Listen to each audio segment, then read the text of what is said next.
Angola é um dos países africanos com maior potencial, mas vive uma grave crise económica. Sucessor de José Eduardo dos Santos, que esteve no poder 38 anos, o antigo ministro da Defesa assegurou uma transição sem sobressaltos. E França foi sua primeira visita de Estado na Europa e foi em Toulouse que nós encontramos João Lourenço. Senhor Presidente, obrigado por nos receber. Bem-vindo à Euronews. Porquê França? Porquê França? Porque a França é um país importante para Angola. Nós entendemos com esta visita procurar reforçar os laços de amizade que já são históricos com este país. Tivemos a oportunidade de interagir com... Inicialmente estavam previstos cerca de 80 empresários franceses, mas acabaram por ser... Surpreendemos-nos já na sala que acabaram por ser cerca de 150 empresários franceses, ávidos em saber da nova situação que Angola vive, do novo ambiente de negócios que estamos a criar no país. Justamente, em termos económicos, que medidas tomou e que medidas tenciona tomar justamente para incentivar o investimento em Angola? O investidor privado estrangeiro já não tem a obrigação de se juntar a nenhum empresário nacional, portanto, falo-se assim entender. Em termos de vistos para os homens de negócios irem a Angola, criamos um quadro de uma grande facilitação e, para alguns casos mesmo, um quadro de isenção de vistos em passaportes ordinários. Por outro lado, estamos muito empenhados em afastar um grande impedimento para os negócios em Angola, que é o chamado fenómeno da corrupção.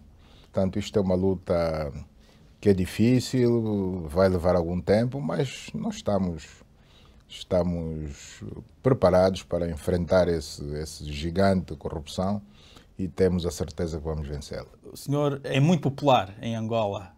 Mas também há muito ceticismo no país. O Sr. Presidente surpreendeu ao mexer em certos interesses instalados. Por exemplo, afastou membros da família do anterior presidente de setores-chave. Isto é apenas uma mudança de cadeiras ou vão existir verdadeiramente reformas e uma mudança de atitude? Não é uma mera dança de cadeiras. Nós mexemos nos quadros sempre na esperança de alcançar melhores resultados nos setores em que essas figuras estão à frente. Eu não mexi em filhos do ex-presidente, eu mexi em cidadãos angolanos. São cidadãos angolanos que estão sujeitos, tanto como os outros, às mesmas regras. Nesses 8 meses não foram exoneradas apenas 2 pessoas. O jornalista e ativista Rafael Marques recentemente diz que é mais do mesmo e que existem alguns indícios de práticas menos corretas em seu redor, elementos ligados ao seu redor. Sim, mas quais indícios? Tem a ver com a utilização do Fundo Soberano para a aquisição de aviões. Ao contrário de nós mexermos nos recursos do Fundo Soberano, ao contrário disso, nós estamos à caça desses recursos. Estamos num processo de procurar reaver esses mesmos recursos. O que sabemos é que temos menos do que esse valor inicial, dos 5 bilhões, e mesmo assim tem-se uma ideia de onde é que esses recursos estão.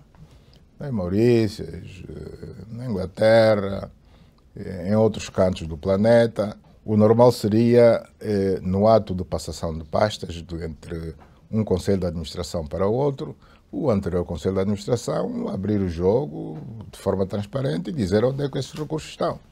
E isso não aconteceu, ou se aconteceu, não foi convincente.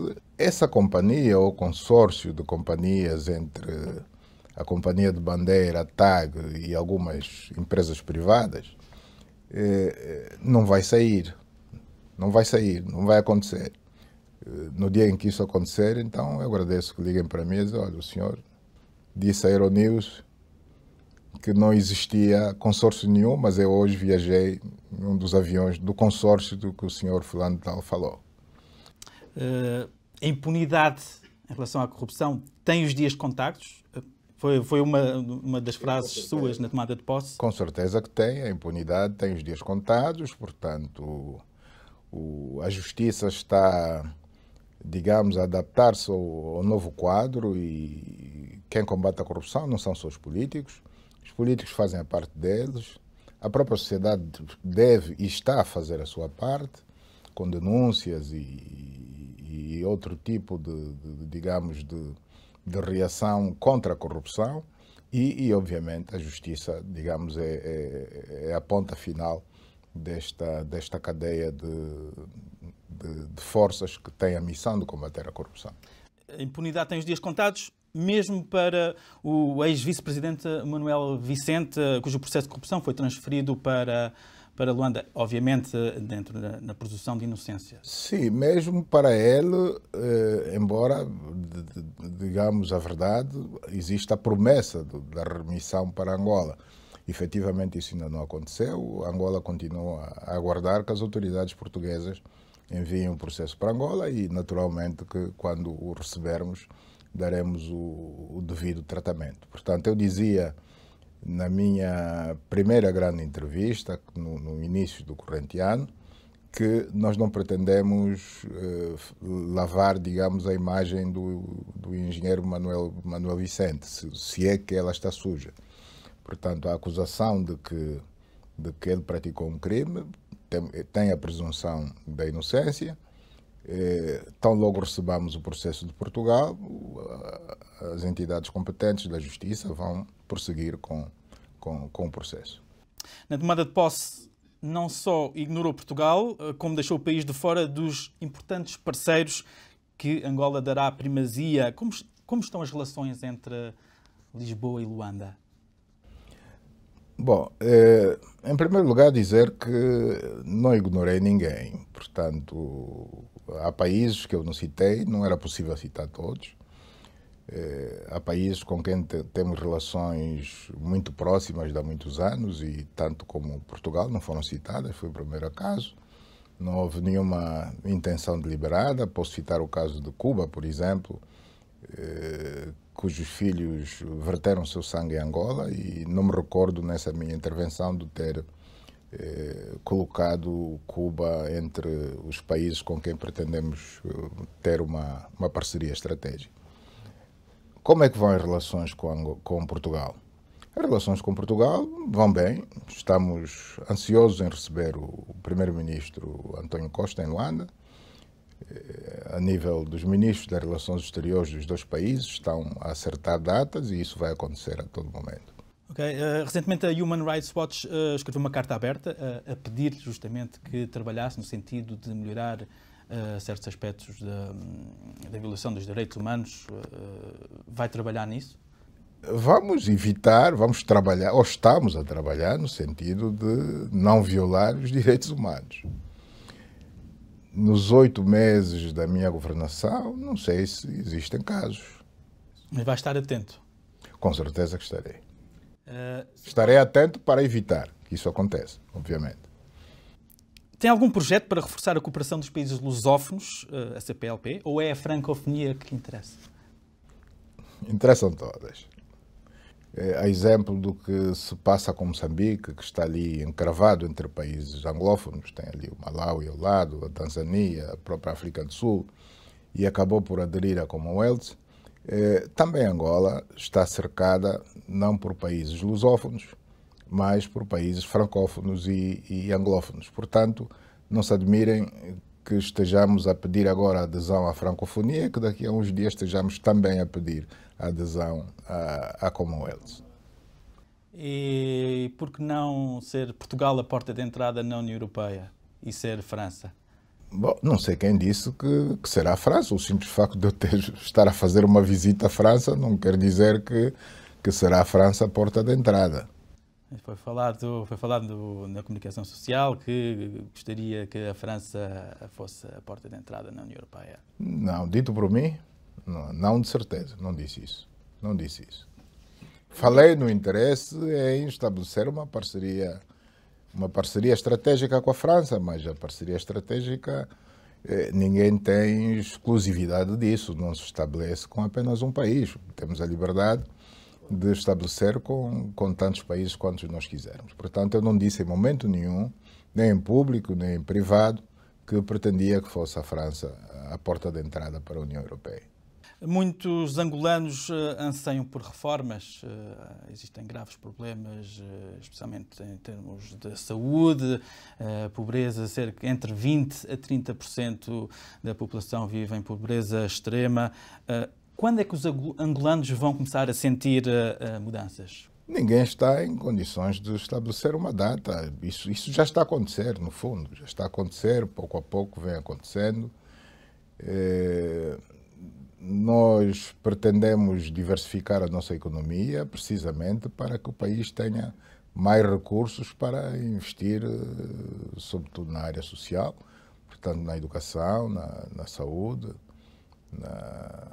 enfim, em outras áreas, na habitação, que se consiga uma maior oferta de emprego para os angolanos e, muito em particular, para os jovens.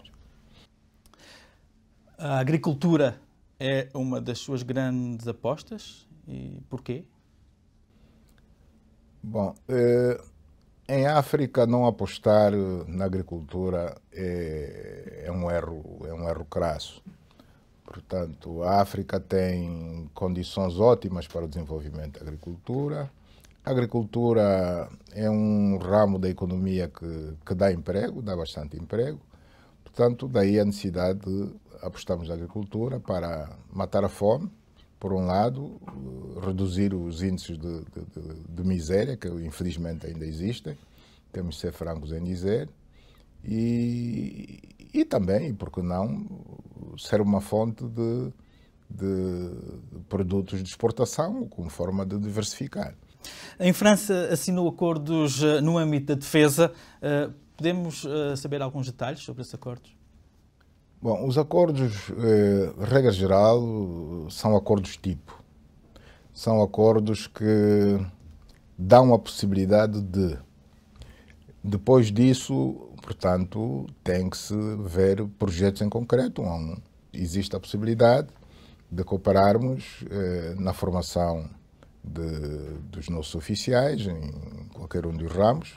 Existe a possibilidade de cooperarmos em termos de vigilância marítima, sobretudo no Golfo da Guiné, evitar que algum dia possa vir a acontecer o que se passa ali nas costas da Somália.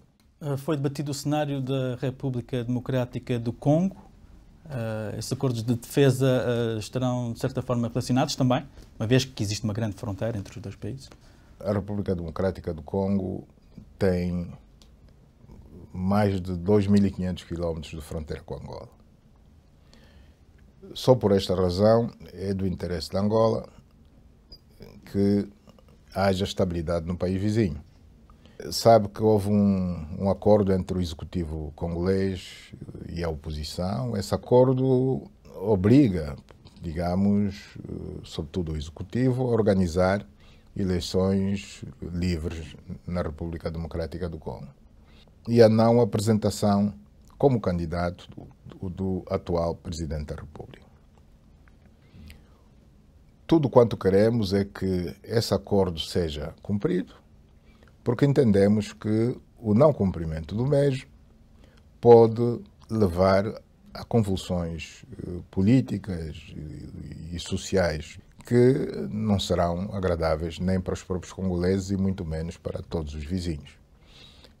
Estamos a conversar com alguma frequência, com alguma regularidade com o presidente Joseph Kabila. Portanto, nós estamos disponíveis a continuar a aconselhá-lo. Não passa disso, só são conselhos. Mas caso o acordo falhe e o país mergulhe numa grande instabilidade, Angola e os seus parceiros têm todos os cenários em aberto, todas as opções em aberto, digamos assim? Eu sei onde quero chegar, mas não lhe vou dar o prazer de falar dele sequer. Especula-se muito. Se nós dissemos que queremos estabilidade, então tudo o que nós viermos a fazer será no interesse da estabilidade para todos. Qual é a sua visão para a África? Oportunidades e desafios? O afropessimismo não tem razão de existir. Ou seja, por muito embaixo que nós estejamos, temos sempre o direito e a obrigação de sonhar alto, de pensar que, dependendo sobretudo do nosso trabalho, e não só, mas também da cooperação internacional, daí a razão da gente estar aqui e algum dia estaremos em Lisboa, o nosso continente vai florescer. Sr. Presidente, muito obrigado, foi uma honra tê-lo connosco e até breve. Ok, muito obrigado. Obrigado. Muito obrigado.